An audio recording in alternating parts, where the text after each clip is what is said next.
네, 북미 정상회담과 지방선거, 월드컵까지 정말 대형 이슈가 가득했던 슈퍼위크가 벌써 절반이 지나고 있습니다. 네, 이 대형 이슈가 지나간 한반도에 여러 변화의 바람이 불고 있는데요. 전문가와 함께 분석해 보도록 하겠습니다. 배종호 세안대 교수, 노동일 경희대 로스쿨 교수 나오셨습니다. 안녕하십니까? 안녕하세요. 네. 자, 먼저 첫 번째 바람부터 살펴보죠. 바로 새로울 신풍입니다. 주제어 잠깐 보시겠습니다.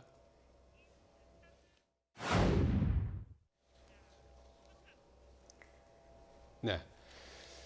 자, 지방선거에서 이제 민주당의 압승을 거두고 보수야당이 패배하면서 이제 차기 대권 후보군도 요동을 치고 있는 상황 아니겠습니까? 네, 그렇습니다. 새롭게 부각된 인물 누구를 꼽을 수 있겠습니까? 이제 새롭게 부각된 인물은 뭐 당연히 여권이 압승했으니까 여권 인물 아니겠습니까? 네.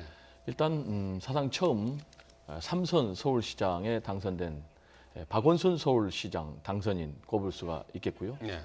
그리고 지난번에 문재인 대통령 후보하고 끝까지 경합을 벌였던 이재명 경기도지사 당선자도 유력한 후보 중에 한 명으로 부상을 했고요.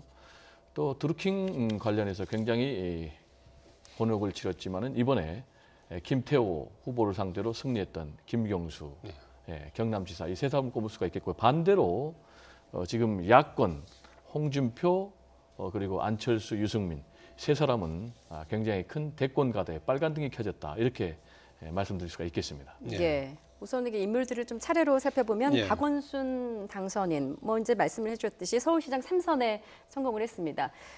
대선과도 한 걸음 더 가까이 갔다. 이렇게 표현을 할 수가 있겠죠? 선거 끝난 다음 날인데 벌써 대선 얘기하는 건 너무 좀 성급한 것 같긴 해요. 예. 그런데 어쨌든 뭐 관심사긴 하니까 얘기를 드리면 현재로서 뭐 단체장 출신으로 대통령이 된 게 뭐 이명박 대통령밖에 없죠. 뭐 우리 지방선거의 역사가 오래되지는 않았습니다만 뭐 기초단체장, 광역단체장 거쳐서 대통령 선거를 가는 게 사실 자연스러운 흐름이긴 합니다. 서울시장 출신이니까요. 예, 서울시장 출신이니까 이제 3선까지 했고요. 예. 그렇기 때문에 상당히 좀 유력한 주자로 부상했다는 건 뭐 당연하게 뭐 부인할 수 없습니다. 예. 그런데 예. 단체장들은 특히 완전한 정치인이라기보다는 반정치, 반행정 그렇게 이거 하고 있거든요. 그리고 일반적으로 평소에는 또 정치 활동하기가 좀 어렵습니다. 행정가로서 이미지가 부각돼 있기 때문에 그리고 역할이 기대되기 때문에 그러니까 다음 대선까지 상당한 시간이 남았는데 그 기간 동안에 과연 앞으로 정치가로서 어떤 이미지를 쌓을 수 있는 그런 치적을 남길 수 있을지 그런 것들이 가장 이제 조금 과연 좀 관건이라고 할 수 있고요. 예. 오늘 이렇게 뭐 아까 본 5명 그런 거기에 나오진 않았는데 네. 저는 그 추미애 지금 대표도 상당히 주목해봐야 한다고 생각합니다. 예. 순정치인이고 예. 지금 뭐 대선 이런 또 지방선거 대승을 이끌었지 않습니까? 네. 그렇기 때문에 어쨌든 다음에도 본인도 아마 그런 생각이 있다는 얘기가 얼핏 들리고 있고요. 예. 그래서 그 추미애 대표도 유력한 그런 후보군으로 뽑아야 하지 않을까 싶습니다. 예. 예. 이재명 당선인은 뭐 여러 이제 스캔들까지 있었는데 이런 의혹을 뚫고 경기지사에 당선되지 않았습니까? 당선된 이후에도 뭐 일부 좀 논란이 나오고 있는 것 같아요. 그렇습니다. 지금 현재 말씀하신 대로 김용한 바른미래당 후보가 이미 검찰에 고발을 해놓은 상태입니다. 예. 고발 내용은 허위사실 유포를 했다는 건데 배우 김부선 씨하고 스캔들 의혹이 있는데 사실과 다르다라고 했기 때문에 이 부분이 허위사실 부분이다 해서 지금 검찰에 고발했기 때문에 어쨌든 간에 이 부분에 대해서는 진위를 가려야 되니까 검찰이 수사를 할 수밖에 없겠고요. 예. 이번에 이재명 후보가 당선이 될 것이냐 안 될 것이냐라는 것과 관련해서는 대부분 평론가들이 당락에는 이변이 없다라는 이제 그런 전망을 했는데 그대로 큰 표차로 이겼는데 문제는 지금 후보가 선거운동 과정에서 세 가지 문제를 제기했지 않습니까? 예. 하나는 형수 욕설 의혹, 파문. 근데 그걸 또 이제 한국당에서는 동영상을 홈페이지에 실어가지고 뭐 온 국민들이 알게 알렸고. 예. 그리고 또 하나는 또 김부선 배우하고 미래 의혹. 그리고 또 하나는 이제 자신의 형을 정신병원에 직권남용해서 입원을 시켰다라는 이제 이런 의혹들이 제기가 돼서 예. 그게 진위하고는 상관없이 상당 부분 큰 상처를 입었거든요. 그래서 이재명 당선자는 앞으로 대권과대 이런 의혹들이 두고두고 무거운 짐으로 발목을 잡지 않겠나 이런 예. 생각이 듭니다. 지금 예. 이제 말씀하신 논란 외에도 이제 어제 당선 직후 가진 인터뷰 그 내용이 그 태도가 좀 논란이 또 되고 있는데요. 좀 어떻게 보셨습니까? 저도 이제 그 옆에 있으면서 질문하는 앵커 옆에 있었는데 아, 예. 참 민망하더라고요. 그런 예. 얘기가. 어떤 상황이었어요? 좀 자세히 얘기 좀 기본적으로 이제 뭐 해주세요. JTBC 얘기 첫 예. 있었고 문제가 이제 인터뷰가 워낙 여러 곳에서 인터뷰해달라 그러니까 예. 수첨을 통해서 3분씩밖에 이제 못하겠다 이렇게 했다는 거예요. 예. 그러니까 앵커로서는 처음에 당연히 이제 뭐 축하한다, 뭐 소감을 이야기해달라, 뭐 그다음에 또 뭐 보러 경기도를 어떻게 운영할 것인가 이렇게 해야 되는데 그러다 보면 3분 다 지날 거 아니겠어요. 예. 그러니까 가장 궁금한 거 이 스캔들 문제가 앞으로도 계속 법적 공방이 이어질 건데 지금 네. 예상돼 있지 않습니까? 예. 예정돼 있고 그렇기 때문에 그걸 어떻게 헤쳐나갈 것인지 질문을 해야 되는 상황이었어요, 사실은. 근데 저는 그 이재명 질문을 했습니까 이렇게? 그렇죠, 당연히 네. 그렇게 그 어려움이 여러 가지 어려움이 있었는데 어떻게 헤쳐나갈 거냐 하니까 사실 이재명 후보 당선자 입장에서는 저도 이해는 해요. 기분 나쁠 거 아니겠습니까? 축하받는 축하받는 자리인데 자리인데, 그러니까 말입니다. 예. 축하하고 축하받는 자리고 소감을 얘기해야 되는 자리인데 예. 그런 질문이 자꾸 들어오니까 사실은 좀 까칠하게 대답했고 뭐라고 했습니까? 그야말로 뭐 왜 자꾸 그런 것만 질문하느냐, 그런 것만 관심 있느냐, TV에서는 그랬고 예. JTBC에서는 또 이재명 당선자가 인터뷰 이전에 소감을 밝히면서 책임질 부분에 대해서는 확실하게 책임지겠습니다 얘기를 했어요. 어허. 그러니까 그게 듣는 사람에 따라서는 경기 도정에 대해서 확실히 책임을 지겠다 이럴 수도 있고 또는 지금 법적 공방이 벌어질 얘기인데 그에 대해 책임을 확실히 지겠습니다 이렇게 생각할 수도 있거든요. 예. 예. 그러니까 이제 앵커가 또 그런 질문을 했어요. 생방송 질문에서 그럼요. 예, 책임질 부분이 있다고 하셨는데 책임지겠다고 하셨는데 어떤 의미입니까? 그러니까 난 그런 말 한 적이 없다 얘기를 했거든요. 예. 그게 좀 썰렁한 예. 그런 분위기였습니다. 그러나 어쨌든 이재명 당선자가 오늘 아침 얘기한 것처럼 좀 지나치게 언짢은 모습을 보였다는 이제 그런 얘기를 해서 네. 어쨌든 기분은 나쁘더라도 기자들의 질문은 국민들이 궁금해하는 걸 대신 묻는 거 아니겠습니까? 네. 그러니까 당선 소감도 중요하고 뭐 미래 비전도 중요하지만 어쨌든 이제 당선됐지만 법적 공방이 예고되고 있으니까 그걸 어떻게 대처할 것이냐 이런 문제를 물었는데 그에 대해서 지나치게 좀 언짢은 기색을 보인 것은 조금 잘못한 부분이 있는 거죠. 예.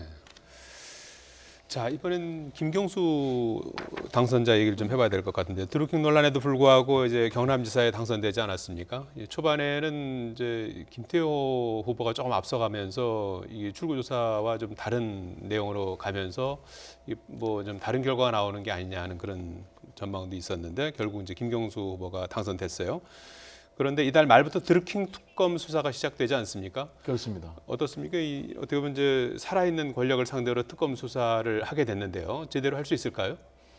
이제 특검이 어떤 결과를 내놓을지는 수사를 해봐야 되겠지만 예. 그렇게 뭐 신통한 결과는 나올 것 같지 않아요. 예. 왜 그러냐면 첫 번째로는 역대 특검의 결과를 보면은 살아있는 권력에 대해서는 이렇다 할 결과를 내놓은 적이 없거든요. 다만 지난번에 박근혜 최순실 국정농단 사태에 대해서 특검은 이제 확실한 결과물을 내세웠는데 그렇지 않고는 그런 살아있는 권력 상대로는 결과물을 내놓은 적이 없기 때문에 어떤 결과가 나올지 좀 주목이 되고요. 예. 그리고 또 이번에 김경수 의원 드루킹 특검과 관련해서는 잘 아시는 것처럼 초반에 부실 수사 논란이 있었지 않습니까?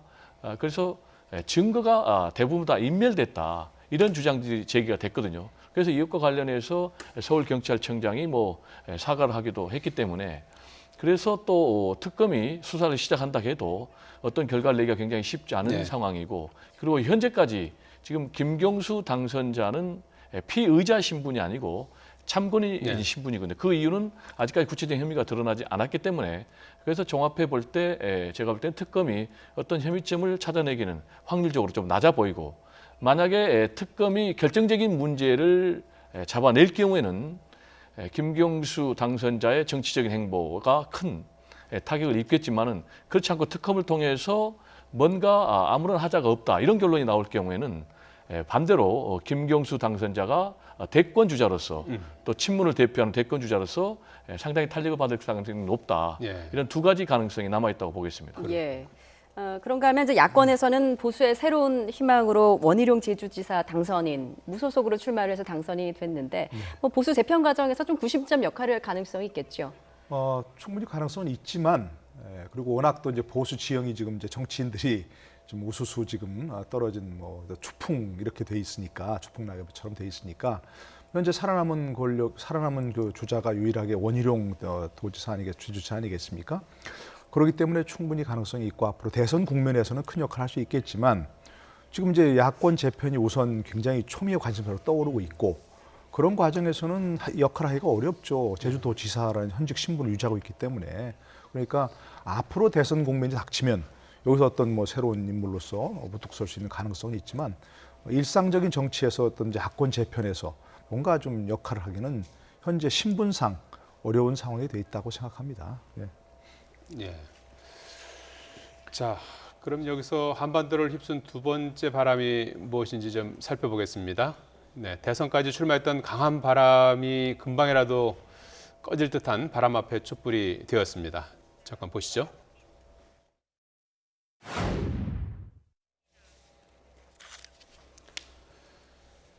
네.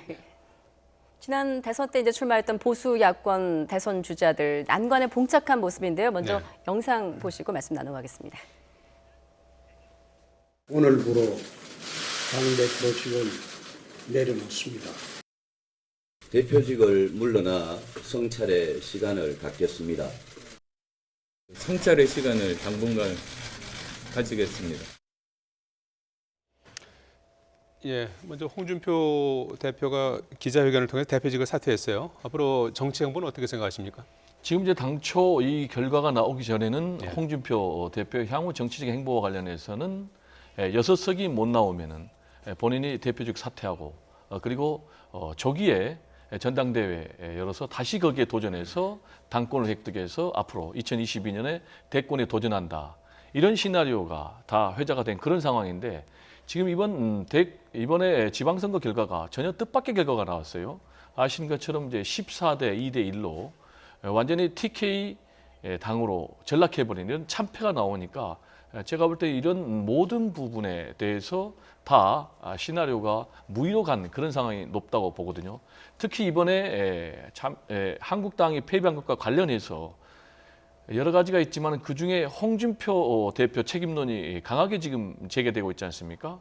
그래서 홍준표 대표의 막말도 있고 공천 실패도 있고 리더십 이런 부분들이 나오기 때문에 홍준표 대표가 이미 당무감사를 통해서 200곳이 넘는 당협위원장들 가운데 60명이 넘는 사람들을 자기 사람으로 바꿨지만은 그럼에도 불구하고 제가 볼 때는 홍준표 대표가 전당대회에 다시 도전하기는 매우 쉽지 않다. 그렇게 될 경우에는 홍준표 대표 지금 여전히 마음에 대권의 꿈을 갖고 있지만은 그게 그렇게 녹록해 보이지 않는 그런 현실인 것 같습니다. 예, 교수님께서는 어떻게 보십니까? 홍준표 대표의 향후 정치 행보에 대해서 어떻게 좀 생각을 하십니까? 이번 대선에서 정말 자유한국당이 참패한 것이 물론 뭐 홍준표 대표가 일조했다고는 하지만 사실 누가 했어도 저는 뭐 그렇게 백약이 모여랬다고 생각합니다. 예. 워낙 뭐 문재인 대통령의 지지율이 높았고 문재인 대통령 한 사람 보고 모든 사람들이 다 문재인 대통령 찍은 사진 걸어놓고 나 문재인 대통령이 얼마나 친하다 이런 얘기를 다 하면서 선거운동 했거든요. 그리고 정말 한반도의 변화의 바람이라는 것이 워낙 거셌기 때문에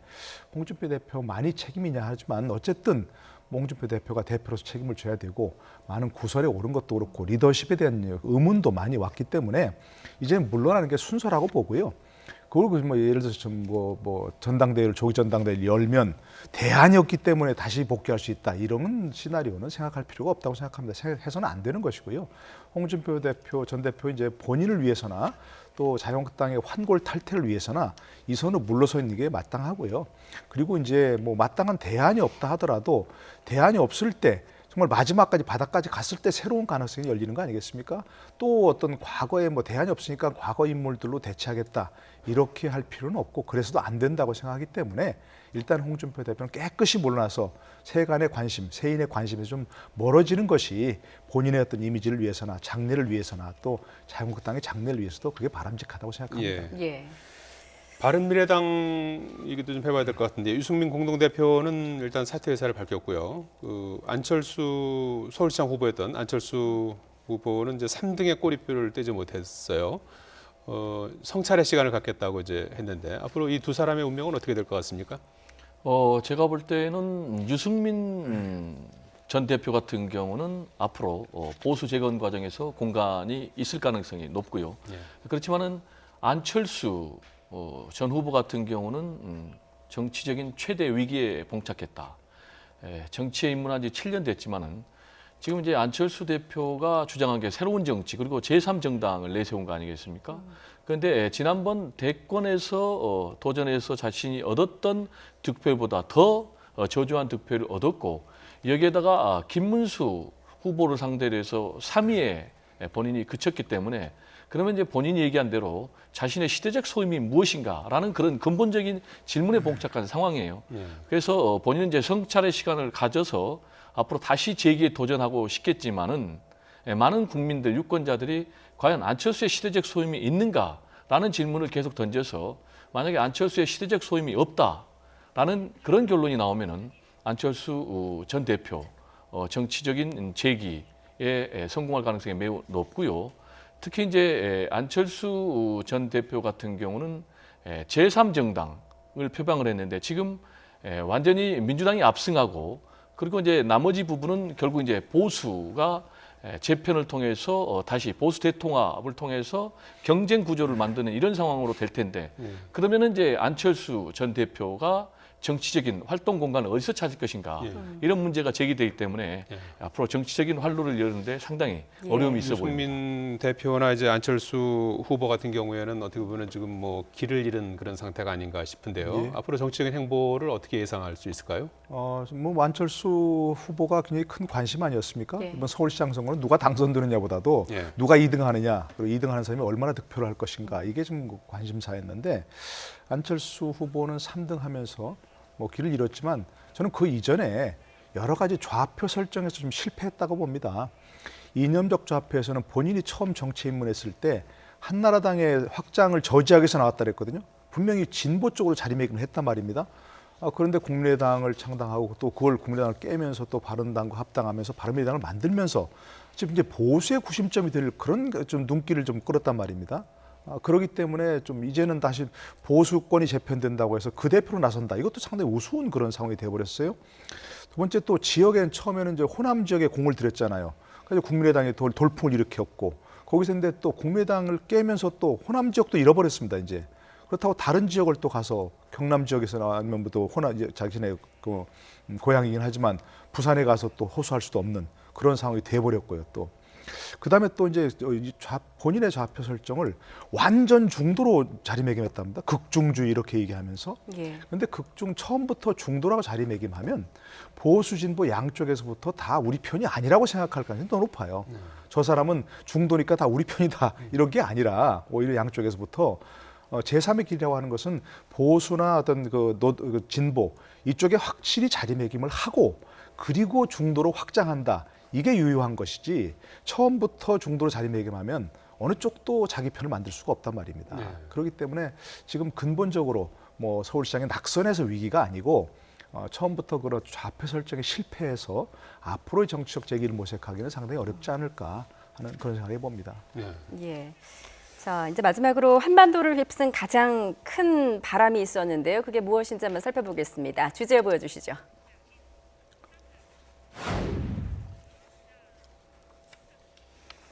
예. 자, 이번에 뭐 당선된 분들 어떻게 보면 많은 혜택을 좀 받았다, 문풍의 도움을 받았다 이렇게 봐야 되는 건가요? 네, 그렇습니다. 문재인 마케팅이라는 말이 나왔지 않습니까? 네. 그래서 문재인 대통령을 선거운동의 어떤 상징으로 내건 후보들은 거의 대부분 당선이 됐다. 네. 이렇게 생각이 되고요. 그럼 이제 문재인 대통령을 왜 이렇게 지지했을까? 라면 이제 결국 이제 문재인 대통령이 집권해서 보여준 행보 아니겠습니까? 제가 볼 때는 크게 두 가지인데 네. 하나는 적폐청산 그리고 또 하나는 남북 평화 화해 정책 이 두 가지인데 이 두 가지 부분에서 국민들이 강력하게 지지를 해줬다. 그럼 지지를 해줬다는 근거는 뭐냐? 그는 이제 문재인 대통령이 계속해서 70%가 넘는 고공 지지를 얻었지 않습니까? 그리고 특히 남북 평화 화해 이 분위기와 관련해서는 자유한국당의 홍준표 대표는 위장평화쇼다라면서 계속해서 반대를 했는데 이 부분에 대해서는 국민 유권자들은 외면했다. 그리고 제가 볼 때는 지금 시대적인 가치가 변하고 있는데 이걸 자유한국당에서는 제대로 인지하지 못했다. 즉 그 얘기는 뭐냐면은 이미 국민들은 과거의 안보 개념이 아니고 그런 보수적인 안보 개념이 아니고 이제 새로운 남북 화해와 평화. 그래서 이런 부분에 대해서 이미 자유한국당이 이 보수로서의 본인들이 이니셔티브를 취해야 될 그런 주도권을 넘겨주면서 참패하지 않았나 이렇게 분석이 됩니다. 예, 이번에 이제 더불어민주당이 PK, 이른바 이제 부울경도 다 접수를 했는데 오거돈 부산시장 당선인 그리고 송철호 울산시장 당선인에게도 이목이 집중되고 있습니다. 이 두 후보 모두 노무현 전 대통령과 좀 인연이 깊다고 하죠. 예, 뭐 오거돈 후보 당선인은 이제 뭐 노무현 정부 때, 노무현 대통령 때 해양수산부 장관을 지낸 그랬고요. 또 송철호 변호사가 당선 이제 경남 울산시장 당선인 같은 경우는 92년부터 지금 무려 8번 도전해서 9번째 성공했다는 거 아니겠습니까? 예, 8전 국회의원서 8전국이라고 하니까. 근데 처음 정치인문을 권한 게 노무현 대통령이었다는 겁니다. 같은 변호사, 인권 변호사 활동을 하다가 노무현, 문재인, 송철호 변호사 함께 인권 변호사 활동을 했고요. 그 지역적 기반이 또 다 PK 아니겠습니까? 그런 분들의 그런 점에서 볼 때 이번에 역시 뭐 문재인 마케팅 통했다. 또 과거 노무현 대통령에 대한 향수도 굉장히 큰 작용을 했다고 보여지고요. 이런 것도 결국 부울경이 이번에는 완전히 이제 민주당이 싹쓸이하는 결과가 나왔는데, 그러나 그것이 근본적으로 변했느냐, 앞으로도 계속 그럴 것이냐, 이른바 어떤 어느 지역이 우리 텃밭이다 할 정도로 이렇게 될 것이냐 하는 건 그 부분에 조금 의문이 간다고 봅니다. 그러니까 앞으로 또 다음 총선에서도 이런 비슷한 결과가 나오거나 다른 결과가 나오는 데서는 결국 앞으로 민주당이 얼마나 잘할 것인가 하는 부분이 또 관건이 되거든요. 자칫하면 이렇게 또 엄청난 결과를 가져와서 또 오만해질 가능성은 높습니다. 이런 것들이. 그러니까 그러지 않도록 이제 권력을 가진 사람이 좀 그 힘을 덜 쓰면 겸손하게 보이는 것이거든요. 그런 것이 또 국민들에게 상당히 어필하기 때문에 이런 점에서 봤을 때는 이번 선거 결과를 가지고 민주당이 진짜 협치의 근거로 삼을 수 있는 좋은 기회라고 생각을 하기 때문에, 그렇게 되면 앞으로도 또 근본적으로 그 현재 변환 지형이 또 계속해서 현재 여권에 유리하게 작용할 수 있는 그런 가능성도 있는 거죠. 예. 네. 자, 지금까지 6.13 지방선거 관심되는 인물을 중심으로 바람이라는 주제를 가지고 한번 다뤄봤습니다. 지금까지 배종호 세한대 교수, 노동일 경희대 로스쿨 교수였습니다. 두 분 고맙습니다. 네, 감사합니다.